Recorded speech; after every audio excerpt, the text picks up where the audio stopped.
আল্লাহর পয়গম্বর সুলাইমান মনে মনে বলতেছেন, রানী তুমি আমাকে ভুল বুঝেছো, আমার চিঠির মর্ম তুমি ভুল নিয়েছো। সুলাইমানকে কিনা যায় না, কিনা যায় না। সুলাইমান আলাইহিস সালামকে 1000 স্বর্ণের ইট দিয়ে রানী বিলকিস কিনতে চাইল। আল্লাহর পয়গম্বর সুলাইমান আলাইহিস সালাম জিন্নাতদেরকে আদেশ করলেন, 18 বর্গ মাইল রাস্তা স্বর্ণের ইট দ্বারা বানায় দাও। দোনো পাশে তোমরা গবাদি পশু বেঁধে রাখো। গবাদি পশু খানার পাত্রটা স্বর্ণের পাত্র বানাও। ওই গবাদি পশুগুলি যে মলমূত্র ত্যাগ করবে সেটাও যেন এই স্বর্ণের রাস্তার উপরে পড়ে। 18 বর্গ মাইল রাস্তা স্বর্ণ দিয়ে বাধাই করো। যেই দিক দিয়ে মানজার আসতেছে, যেই দিক দিয়ে রানী বিলকিসের এই হাদিয়া নিয়ে আসতেছে, ওই রাস্তাটা 18 বর্গ মাইল পর্যন্ত স্বর্ণ দিয়ে বাধাই করে ফেললো জিন্নাতরা। অল্প সময়ের ভিতরে, অল্প টাইমের ভিতরে। ভাইরা বন্ধুরা, আর নবী বলতেছেন 1000 স্বর্ণের ইট ওদের সাথে আছে। অতএব যে জায়গায় ইট বিছায় রাখছো, ওই ইট বিছানো জায়গাটা থেকে 1000 স্বর্ণ ইট, 1000 স্বর্ণের ইটের জায়গা ফাঁকা রেখে দেবা, যেন ওরা আসার পর ওরা ভয় পেয়ে যায়। ওরা যেন ভয় পেয়ে যায়, এরা যেন ভয় পেয়ে যায়। 1000 স্বর্ণের ইটের জায়গা কেন খালি? হায়, আমরা যদি এই 1000 ইট নিয়ে এখন সামনে যাই, তাহলে তো রাজা সুলাইমান তিনি তো মনে করবেন আমরা ওইখান থেকে ইট চুরি করেছি। অতএব না, তারা ওখানে হয়তো তাদের ইটগুলো রেখে আসবে। বুদ্ধি কত সুন্দর! এই 1000 ইটের জায়গাটা খালি রেখো, বয়ে ওরা তাদের নিজেদের আনা স্বর্ণের ইট এখানেই রেখে আসবে। বলে আমরা যদি এখন এই ইট লিয়ে যাই, তাহলে আমরা চোর হইতে পারি, কওয়া যায় না। ভাইরা বন্ধুরা, মানজার যখন আসলো, আইসা দেখে হাই হাই হাই হাই, রাস্তায় চটক মারে। ঘটনা কি? দামানা খাসা, কিন্তু গভীরভাবে নজর করে তাকায় দেখে পাথরটা বের করে ঘষা দিয়া দেখে না না, খাঁটি সোনা, খাঁটি সোনা। এইবার মনজার চিন্তায় পড়ে গেল, হায় হায় হায়, যেই বাজার রাজার দরবারে রাস্তা স্বর্ণের ডালাই দেয়া করা হয়, আর ওই রাস্তার স্বর্ণের উপরে গবাদি পশু পাখি তারা তাদের মলমূত্র ত্যাগ করে, তাহলে তার দরবারে মাত্র 1000 স্বর্ণের ইট হাদিয়া লইয়া দেওয়া কতটা বোকামি হবে? এটা বোকা ছাড়া কেউ করতে পারে না। মানজার কয় কয়, রানী গো, তোমার মতো ফকিন্নি বুঝি আল্লাহর জমিনে কেউ নাই। কারে তুমি কি হাদিয়া দিতেছো? ও রানী বিলকিস, আজকে আমার ইজ্জত যাবে, হওয়া যায় না, আমি আজকে বন্দিও হতে পারি।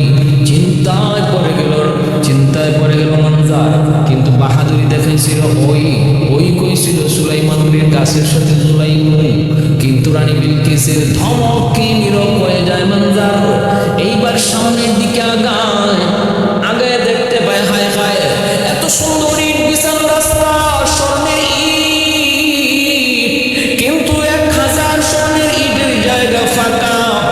কে নিয়েছে? কয় আমি যদি এখন আমার ইট লইয়া যাই, তাহলে রাজা বলবে এই ইট তুমি চুরি করেছো। আমার এত সুন্দর রাস্তার মধ্যে 1000 ইট গেল কোথায়?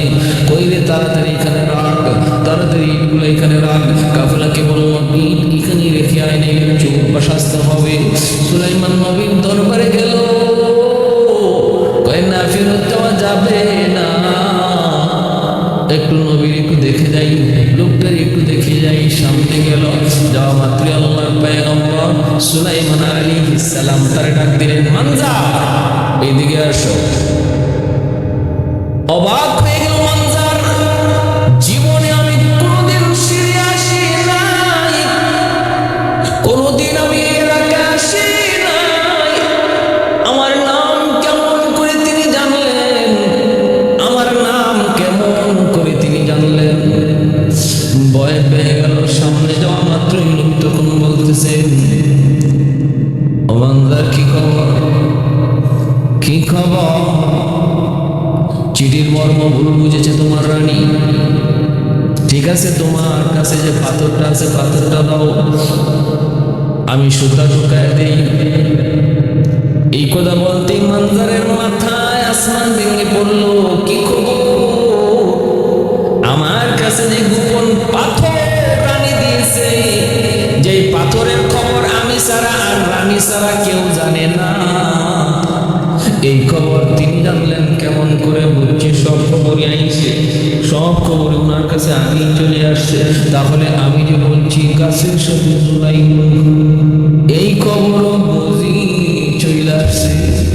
এখন না জানি কি হয়, মনে হয় বিচারটা আমার হবে, মনে হয় শেষ পর্যায়ে বন্দী হওয়া লাগবে। কাঁদতে শুরু করলো, ভয় পেয়ে গেল। ভয় পাওয়ারই তো কথা। সব খবরই যখন আসলো, আমি যা বলেছি এই খবর তো আসছে, কিন্তু আল্লাহর পয়গম্বর সুলাইমান তাকে তিনি বলতেছেন তোমরা মেহমানদারি করো, তোমাদের জন্য খাস মহল, সেখানে মেহমানদারির ব্যবস্থা করলেন। তারপরে তিনি একটা তারপরে তার পাঠাইয়ে দিলেন, বলেন যাও, যায় তোমরা তোমাদের রানীকে বলো দেরি যেন না করি, অল্প সময়ের ভিতরে সবাই আত্মসমর্পণ করে মুসলমান হয়ে যাও, নতুবা কপালে সিন্নি আছে। বুঝলেন? সিন্নি মানে মায়ের আছে। মানজার চলে আসলো রানী বিলকিস অপেক্ষায়। ও সুতা ঢুকাইলেন কেমনে সুলাইমান নবী? এই পাথরের ভিতরে আঁকা বাঁকা ছিদ্র, এই ছিদ্র দিয়ে সুতা ঢোকানো যায় না। আল্লাহ নবী সুলাইমান পিঁপড়াকে ডাক দিলেন। এই সূরাটার নামও সূরাতুন নামল, পিঁপড়ার সূরা। পিঁপড়ারে তিনি ডাক দিলেন, ডাক দিয়ে বললেন যে সুতারা ঢুকে দাও। পিঁপড়ারে ডাকবো, মাত্র পিঁপড়া করলাম ভাই হুজুর আমি হাজির। মানজার অবাক হয়ে গেল, সব দেখতেছে মানজারে। কয় রে, ঠিক তো বলছিল আমাদের রানী যদি নবী হন কোনোভাবেই তার সাথে করা সম্ভব নয়। ইনি তো দেখা যায় পিঁপড়ার সাথে কথা কয়, পিঁপড়াও তার একটা বাহিনী। এই পিঁপড়ার মুখে তিনি একটা সুতা লাগাই দিলেন। পিঁপড়াটা সহজে আঁকা বাঁকা রাস্তা দিয়ে গুইকা গুইকা সেই সুতা লাগাই দিল। এই সুতা লাগায়া পাথর লইয়া মানজার রানী বিলকিসের কাছে আবার ফিরত আসলো। রানী অপেক্ষায় তার পরিচয় জানতে চায়। ইনি কি শুধু একজন বাদশাহ নাকি আল্লাহর পয়গম্বর? আশা মাত্রই রানী কয়, কি রে বাংলার খবর কি? খবর কি? মানজার কই খবর কইব কি? তোমার মতো ফকির নিয়ে আল্লাহর জমিনে কেউ নাই। কয় কি হয়েছে? কয় হাতিয়া পাঠাইছে 1000 স্বর্ণের ইট, আবার প্যাকেট কইরা, কিন্তু গিয়া দেখি 18 বর্গ মাইল রাস্তার স্বর্ণের বাধাই করা, আবার এর উপরে গরু ছাগল গরু ছাগল দুম্বা ভেড়া এগুলো পায়খানা বছর করে চেনাই লেদায়, বিন্দু পরিমাণ কোনো মূল্য নাই। সামনে দেয় দেখি 1000 স্বর্ণের ইটের জায়গা খালি। ডরায়া এখানে নিজের স্বর্ণ ইট রেখে গেছি, কারণ নাইলে আমাদেরকে চোর বইলা আটকে আমার তো পারে। এত বড় রাজ্য, এত বড় রাজ্য, এত ক্ষমতা আমি দেখেছি তা। আর কি বলেছে? আর কি দেখেছ? আমার পাথর কোথায়? কই নেও তোমার পাথর। কয় সুতা কেমনে লাগাইল? কয় সুতা লাগাইছে পিঁপড়া।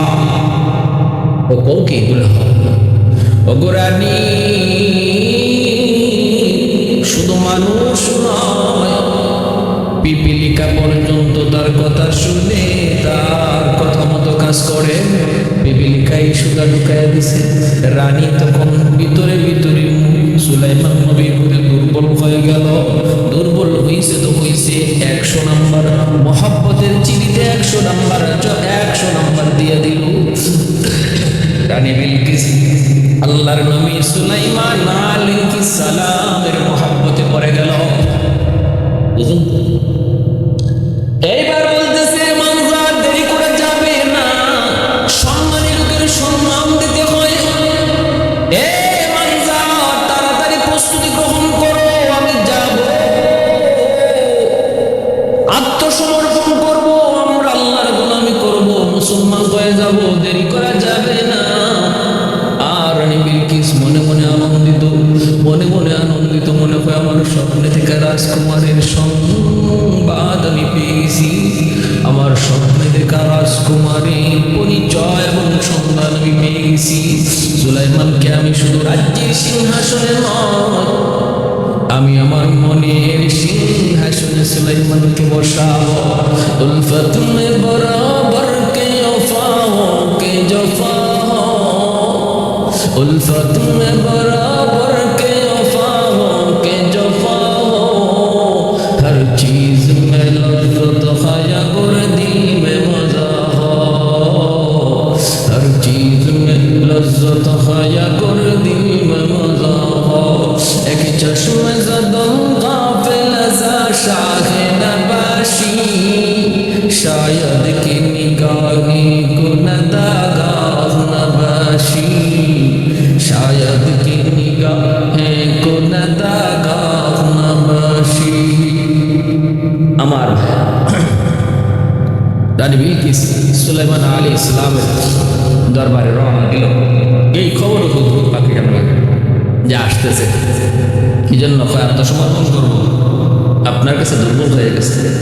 সুলাইমান আলাইহিস সালাম দেব দানবকে বলবেন, আমার রাজমহল তোমরা যত পারো যতটুকু সাধ্য আছে সুন্দর করো, কারণ রানীকে সম্বর্ধনা দেওয়া লাগবে, স্বয়ং সম্মান, তার জন্য একটা খাস মহল তৈরি করো।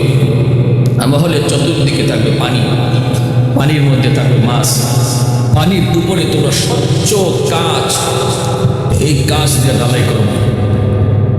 এক তফসিরে কিতাব এসেছে, একজন দুইজন মানুষ ওনার রাজদরবারে নেই, এরা যখন বুঝতে পারছে যে সুলাইমান আলাইহিস সালামের কাছে আসতেছে বিশ্ব সুন্দরী রানী বিলকিস, আর ইনিও রাজ্য সাজাইতেছে, ব্যবসা বেশি ভালো না, মনে হয় দুইজনের মহব্বত হয়ে গেছে, বিয়ার সাথে হয়ে যাবে।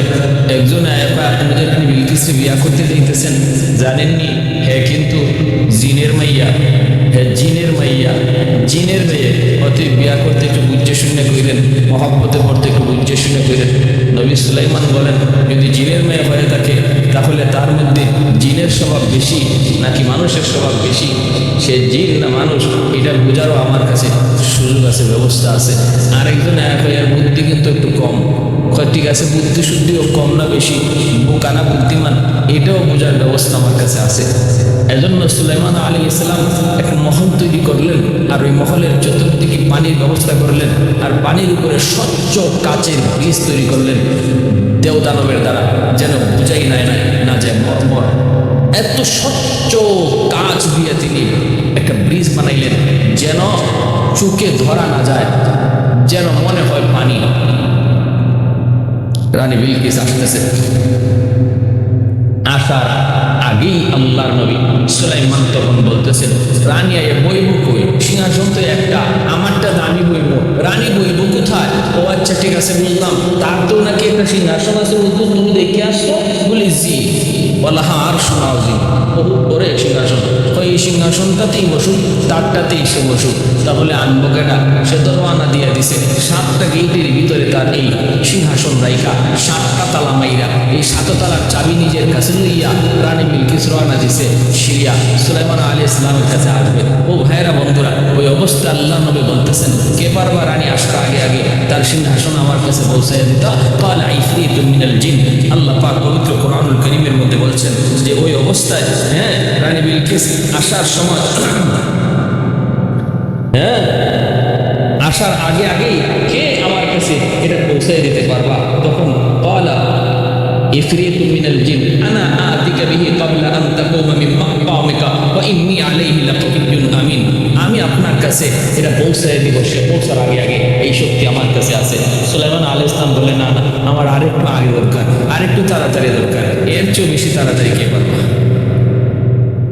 قال الذي عنده علم من الكتاب أنا آتيك به قبل أن يرتد إليك طرفه। তখনই আল্লাহর নবী সুলাইমান আলাইহিস সালামের দরবারে একজন মানুষ, জিনে কইছে আপনার কাছে রওনা দিয়ে দিছে কাফেলা, সেই কাফেলা আপনার কাছে আসার আগে আগে সিংহাসন পৌঁছে যাবে। কিন্তু মানুষ, একজন মানুষ যার কাছে ইসমে আজম ছিল, ইসমে আজমের ক্ষমতা ছিল, তিনি বললেন আমাকে আরো সুযোগ দিলে আমি আরো তাড়াতাড়ি আপনার কাছে এনে দিব। কত তাড়াতাড়ি? আপনি শুধু চোখটা ঘোরাবেন আর দেখবেন সিংহাসন আপনার সামনে হাজির হয়ে গেছি। আসিফ ইবনে বারখিয়া তার নাম, যিনি মানুষ। দেখেন একজন মানুষের শক্তি। সুলাইমান আলাইহিস সালাম বলে ঠিক আছে নাও, তাহলে এটাই করো। সুলাইমান আলাইহিস সালামের চোখ ঘোরানোর সঙ্গে সঙ্গে এই রানী বিলকিসের সিংহাসন সেই ইয়ামেনের মারিব থেকে সিরিয়ায় পৌঁছে দিলেন, হাজার হাজার মাইল দূরে।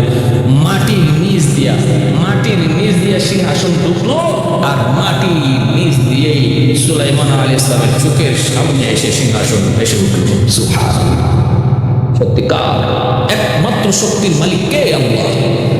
সুলাইমান আলাইহিস সালাম সিংহাসনের কাছে আনার পর তিনি বলতেছেন এটারে কিছু পরিবর্তন করো।